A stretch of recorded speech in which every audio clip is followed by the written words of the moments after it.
Testing KG сайты Цомонун ошол сайттагы официалдуу орутуну түзгөн Цомо билесиңер. Цомонун химия экинчи вариантындагы онлайн тестин иштегенди улантабыз. 20-21 суроолор. Баштапкы заттан реакциянын продуктусу кайсы тема? Термохимия темасы. Термохимия боюнча бул теманы жакшы өздөштүрүп алганыңардан кийин бул мындай кыскараак тема. Мындай айтканда, bundan келген суроолордун тиби аз, анан оңой туура чыгарганы, бат чыгарганы болот да. Биздин билим KG сайтында муну үйрөткөнбүз. Видео сабактар тесттер менен кайсы класстын курсунда бар? 11 класста термохимия деген курста бар. Анда кеттик. Бул реакция жылуулук эффектиси боюнча эмне? Албетте баштапкыдан продуктуга түшүп атат, канча энергия бөлүнүп чыгып атат. Бул белгини дагы туура эмес койгон. Бу макул түшүнүктүү туура экен. Бул жерден бул жерге чейин бул реакциянын энтальпиясы, жылуулук эффекти десек, 35тен 5ке түштү. Канча энергия бөлүп чыгарды? 30 энергия сыртка чыгып кетти. Бул экзотермикалык. Бир эле реакция да бул. Ошондуктан башында, эндо, аягында бир нерсе деген нерселер жок. Эндотермика болгондо тескерисинче болмок, билесиңер. Берилген реакциянын жылуулук эффектиси канча? Мунун жылуулугу 35тен 30 минтип табылат. Продуктылардын энергиясынан реагенттердикин кемитебиз. Демек, продукттуку 5 кемитебиз, реагенттики 35. 5тен 35 кемитсек минус 30. Демек, минус 30 килоджуль. Анан бул H менен берилиш керек эле. H минус H деп туруп, H реагенттердики. Анан бул болсо эмнеге барабар болот эле? Дельта H'ка барабар болот эле. Энтальпия формула боюнча. Ошондо туура жооп G болот. Бирок бул жерде бир чоң суроо, эмне үчүн Q тамга менен берип койду? Q менен берген туура эмес бир аз. Биякта H менен бериш керек эле, анан минус 30 болуш керек эле. Бирок бул суроодо туура жооп эмне экен? Бул суроодо туура жоопту Цомо сайтында 21 A деп бериптир да. Алардын айтуусу боюнча A экен. Бирок менин айтуум боюнча минус 30. Кимге ишенебиз?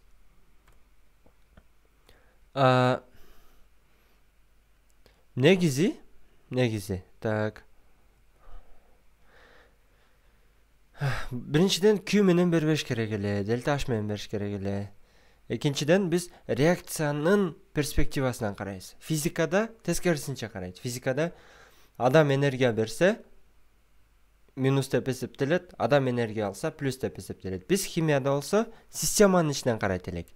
Система реакция энергия жоготуп атса, сыртка энергия чыгып атса минус, буга кирип атса плюс эле. Системанын ичинен карайбыз. Ошондуктан биринчиден Q тамга менен эмес, Q'ну бир аз башка жерде колдонобуз. Q барабар MC дельта T деген бар. Масса жылуулук сиңимдүүлүгү көйтүлгөн температуранын өзгөрүүсү деген бар. Бул боюнча дагы бир аз суроолор иштелген. Ошондуктан бул жерде бир аз көйгөй бар 21 суроодо. Мен оюмча мындай булар азыр минтип адашпайт деп үмүт кылабыз. Экзотермикалык реакция болгондон кийин экзотермиканын дельта H'ы сөзсүз минус болот. Эндотермиканын дельта H'ы плюс болот. Бул боюнча дагы тереңирээк эстеп калгыла. Мисалы, реакцияларды жаздырганда мындай жаздыргам. A плюс B плюс мисалы 10 килоджуль энергия болсо, анан С чыкса, мунун дельта H'ы плюс болот. Плюс 10 болот. Неге? Анткени бул реакция 10ду өзүнө алып атат. Эгер A плюс B'дан мисалы D чыгып, анан 10 килоджуль энергия чыкса сыртка, мунун дельта H'ы эмне болот эле? Мунуку минус болот эле. Кыскасы минус 10. Анткени бул реакциядан кийин 10 чыгып атат. Бул реакцияга 10 кирип атат деген айырмачылыктар бар. 22. Электрондук формуласы менен туюнтулган кайсы бир элементтин атомунун түзүлүшүн көрсөтүлгөн формулалардын кайсынысы ошол элементтин түзө кислота. Кыскасы бул кайсы элемент экенин таап алалы. Биринчи, канча электрону бар экен? 7 электрону бар экен. Заряд 0 болсо, 7 протону болгондо бул азот болот. Мезгилдик системаны карасаңар, 7-нчи катар саны менен азот. Мунун азотпу? Ооба, азот. Атомун түзүлүш көрсө формула кайсынысы ошол элемент түзө ала турган кислотаныкы. Азоттун кайсы кислотасы бар? HNO3 деген кислотасы бар. Ошондуктан мына Эни бул N деп таптык. Ошондо N ордуга N болсо HNO3 деген кислота келип жатат. Электрондук конфигурациядан кайсы элемент экенин табыш боюнча Билим Кейджи сайтында 8-нчи класста үйрөткөнбүз. 23. Г дейт. Неге 23-тү Г дедим? 22В туура эле таптыкпы текшерип коеюн. 22В туура эле. 23 Г деп бекер алдынан ала көрүп алдым. Макул иштей берейин. Формулалар төмөндө берилген бөлүкчөлөрдүн кайсынысын кычкылданууга жөндөмсүз. Кычкылдануу деген мисалы плюс 3төн плюс 4кө барса кычкылданат. Плюс 3төн кыскасы көтөрүлсө заряды, көбөйсө кычкылданат. Азайса мисалы плюс 3төн плюс 2ге, плюс 1ге, 0го азайса, кыскасы калган санга азайса, анда бул калыбына келет болчу. Кайсынысы кычкылданууга жөндөмсүз? Андан ары жогорулабайт. Эндин кайсы заряддары бар? Эндин бизге белгилүү болгон заряддары -3, -2, -1, 0, +1, +5ге чейин. Анткени мына HNO3тө мунун заряды +5. Бул дагы кантип тапкан сайтта 11-нчи класстын темасы. Күкүрттүкү -2ден башталат эле дагы канчага чейин эле? +6га чейин. Эстики -2ден башталат кайра эле +6га чейин. Көмүртектики -4төн башталат +4кө чейин. Демек +4төн ары кете албайт. Максимум +4. Демек бул мындан ары кычкылдана албайт. 8-нчи класстын темасында өткөнбүз. Кайсы темада?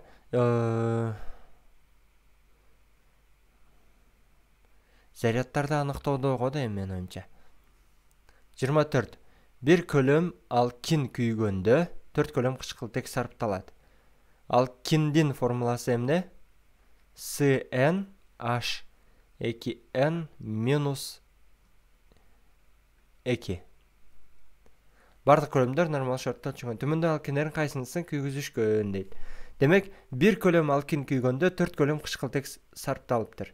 Анда мындай кылып көрөлү. X'тен HY'те мисал күйгүзүп көрөйүн. O2 менен күйгүзүп көрөйүн. Не чыгат? SO2 менен H2O чыгат. Бир көлөм алкин күйгөндө 4 көлөм кычкылтек сарпталат экен. Анда мунун алдында 1 болгондо, мунун алдында 4 болот экен.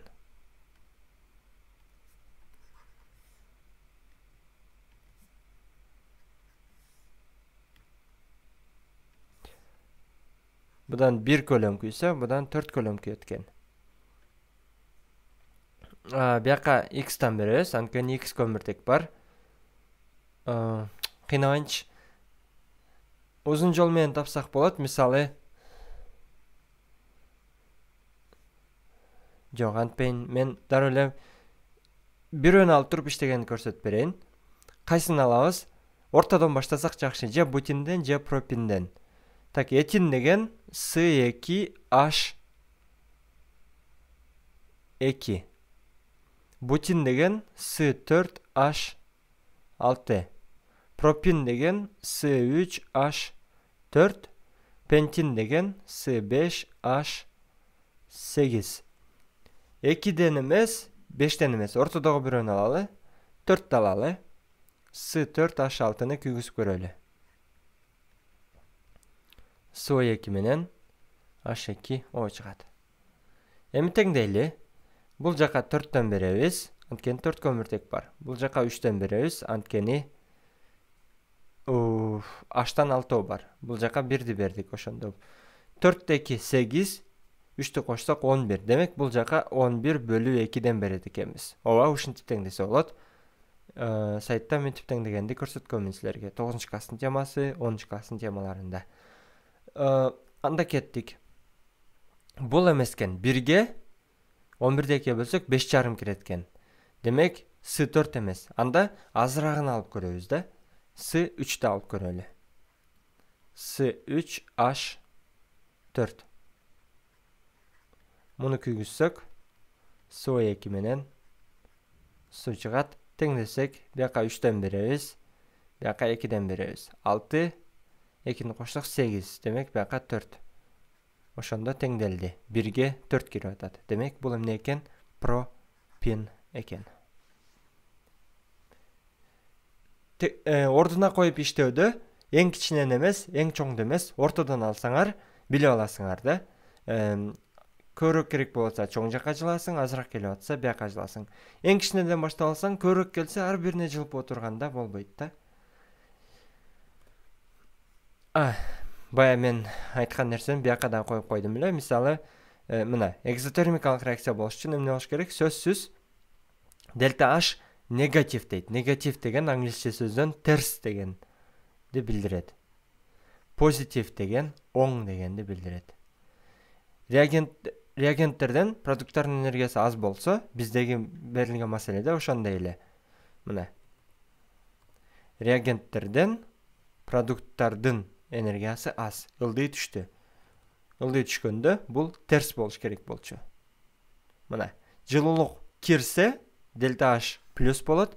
Жылуулук реакциядан кийин чыкса, минус болот. Q'ну болсо, бул башка жерде колдонот болчук бир аз. 25. Охо.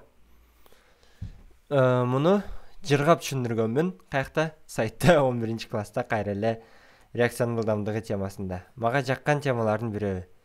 Жогоруда реагентти майдалоонун ар кандай даражалары келтирилген. Төмөн графиктердин кайсынысы реакция ылдамдуулугунун майдалануу даражасына көз карандылыгын туура чагылдырган. Албетте, биринчиде тез жүрөбү, төртүнчүдө тез жүрөбү. Төртүнчүдө. Анткени, мисалы муну бир зат деп койгула. Анан бул затты O2 менен реакцияга киргизсек, O2 мына бетинде эле реакцияга жүрөт да. Эгер бул жерде O2 менен киргизсек, мына көп жерде реакцияга жүрөт. Анткени ачык жери көп. Бул жерде ачык жери андан дагы көп. Демек, реакция дагы көбүрөөк, батыраак жүрөт. Ар жерде кагылышуу көп болот. Бул дагы майда болсо, дагы бетки аянты, кагылышуулар жүрө турчу бетки аянты көбөйөт. Демек, канчалык майдалаган сайын реакцияга тез кирет. Мисалы, муну кантип түшүндүрсөм болот башка?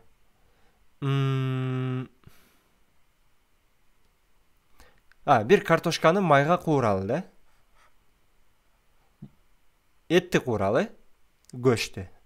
Чоң этти салып койсок тез куурулабы же ошол эле майга этти майдалап салсак тез куурулабы? Албетте майдалап салсак, анткени мен айткан себептен. Майда болгондо ар жерден көп тиет дагы, муну тезирээк куурат. Ошол сыяктуу эле канча майдаланса, заттар реакцияга бат кирет. Бетки аянттары, кагылышуу аянттары көбөйөт. Демек, реакциянын ылдамдыгы жогорулайт майдалаган сайын. Бул Б. Сон мисал таап койдум, өзүмө жагып кетти. 25 Б, 23 Г, 24 В экен. Текшерип коеюн. 23 Г, 24 В. Туура эле иштеппиз.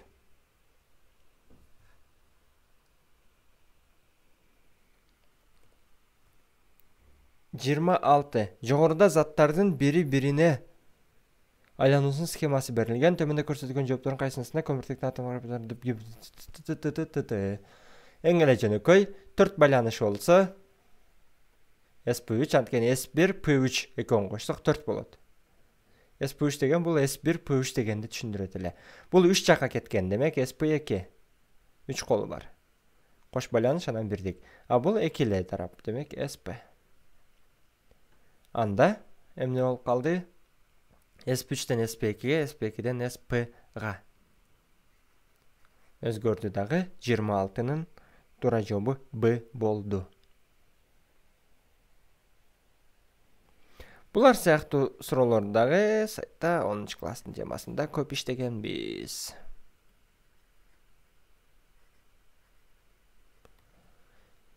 Эгер силер бул видеону сайттан көрүп аткан болсоңор, эмне эле кайра сайтта деп атасыз дешиңер мүмкүн туура.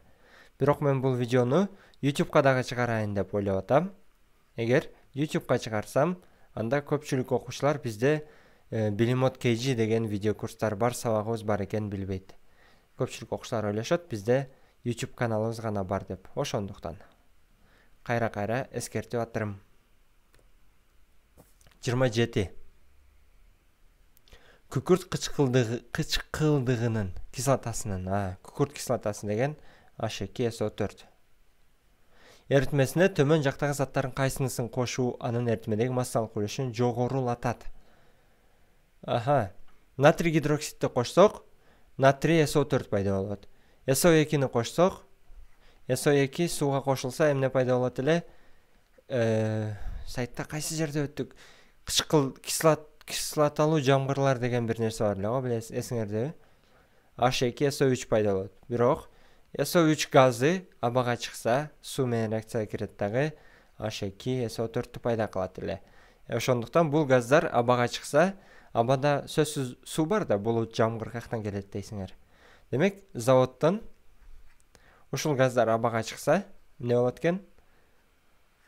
Булуттар жакта булар суу менен реакцияга кирип, биздин башыбызга кислота жаайт. Албетте концентрациясы аз, эчтериңди күйгүзбөйт, бирок чөптөргө, өсүмдүктөргө, көлдө жашаган балыктарга зыянын тийгизет.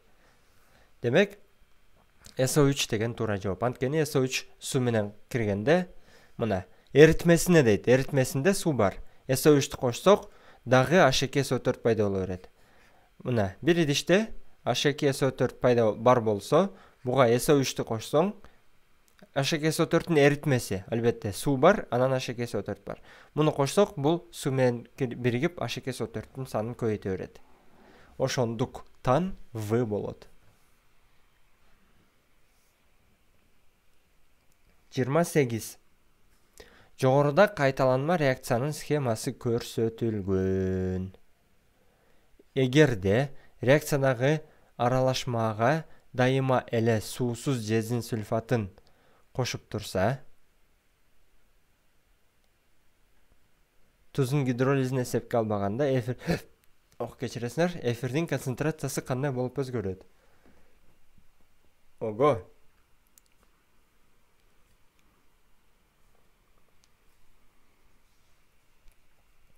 Кызык го.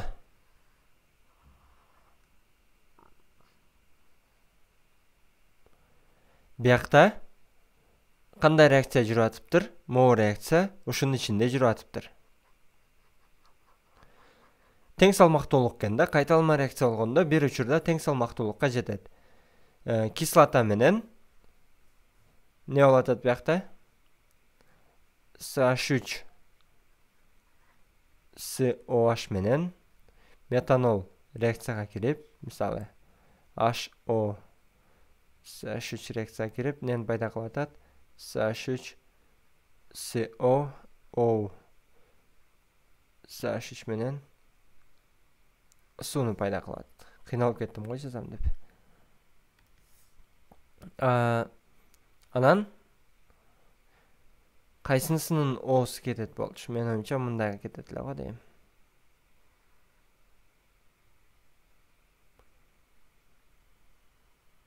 Ушул үчөө кетип сууну пайда кылды.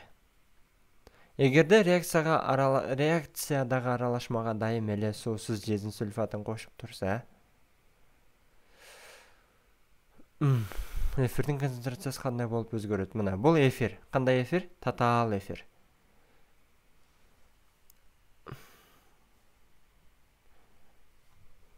Ал кандай таасир берет?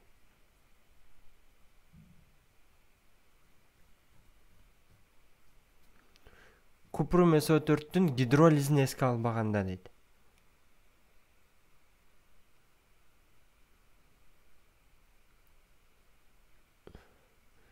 Гидролизин мисалы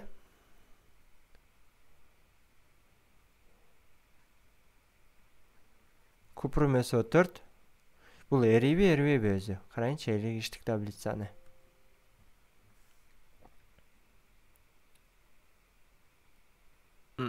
СО4 менен келатабыз. Купрум бул эрийт экен суда.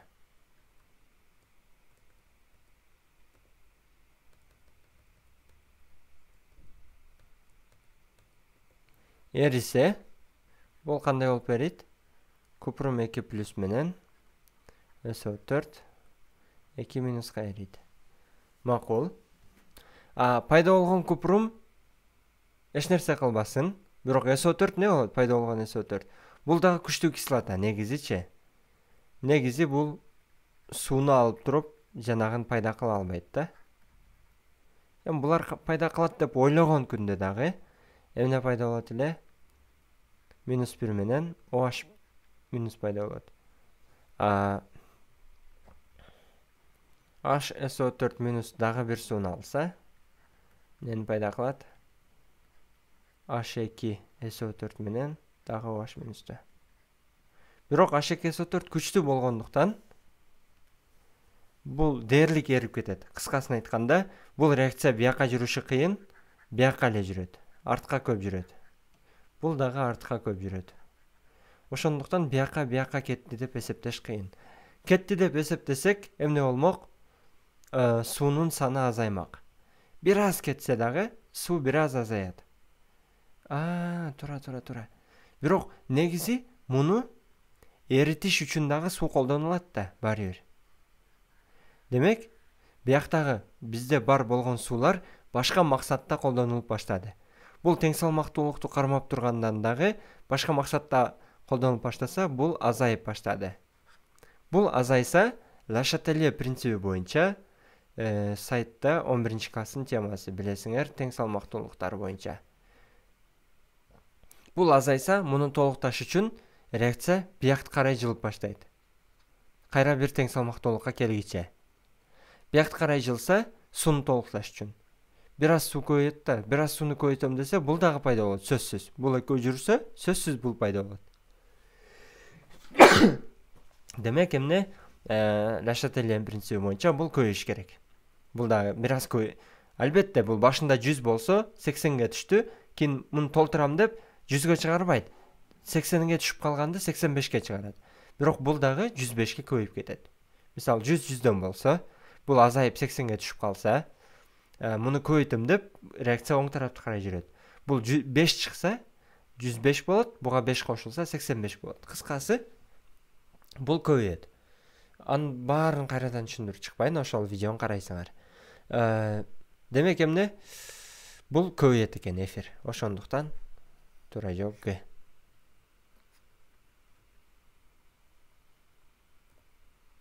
29.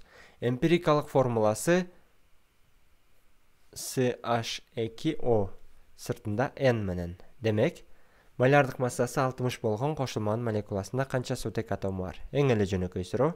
Демек, 12 плюс 2 плюс 16 барабар канча болот?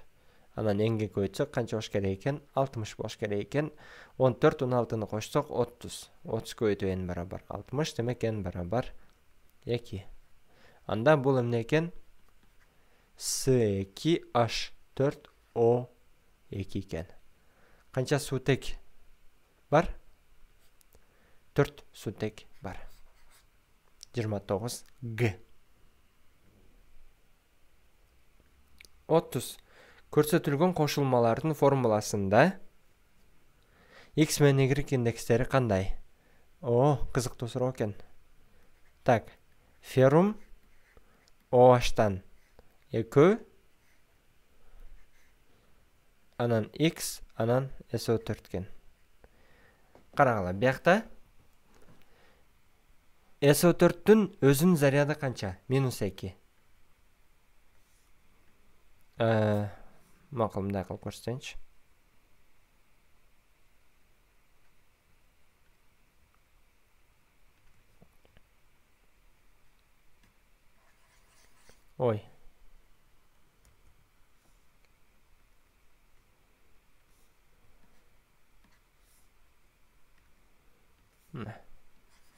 SO4'tün özünükü minus 2. Эми biz bul komplekstин bunun birikmesini tabaş gerek. Oy zaryadını tabaş gerek bizde. Oңой Eğer SO4'tükü minus 2 bolsa, minus 2 biyaka ötөt. Bunun aldına bir san ötüş gerek ile. Demek bunun aldına hiç nerse koyulbaptır. Demek buğa 1 ötkön. Demek bunun zaryada plus 1 ken. Жалпы monuqa. Анда темирдики plus 3 bolğan bolat da. Mına. Plus 3 temir menen OH-tan 2 birikse, OH-tıkı minus 1 de. Жалпы kança olat? Minus 1 de 2 ötsöңөр. OH-tıkı minus 1, жалпы birikip. Minus 2, oşonda biyakta plus 1 artadı. Plus 1'den 2 birikse, SO4'tön 1 birikse, antken SO4'tükü minus 2. 2 biyaka ötөt, 1 biyaka ötөt dağı. Bul zat payda olat. Oşonduktan X-tın indeksi 2'ge barabar. Demek X barabar 2. Bul tura, bul tura. Bular kata. Эми Y-ti karaylı. Oşal ele prinsipmen karayız. Alümini OH4. Alümini OH4'tün жалпы заряды kança oladı? Alüminidin özünükü plus 3. OH-tıkı minus 1. Demek minus 4 plus 3. Bunun жалпы заряды kança eken? Minus 1 eken. Antkeni mına minus 4'tön plus 3 bol atadı. Minus 1. Demek minus 1'ge kalidiki özü plus 1 eken bileriz. Demek 1 biyaka ötөt, 1 biyaka ötөt. Oşonduktan Y bolsa 1'ge ile barabar. Demek bu V деген variant keledi. Keyinki de 31'den başlap 40'a çeyin çıkarabız.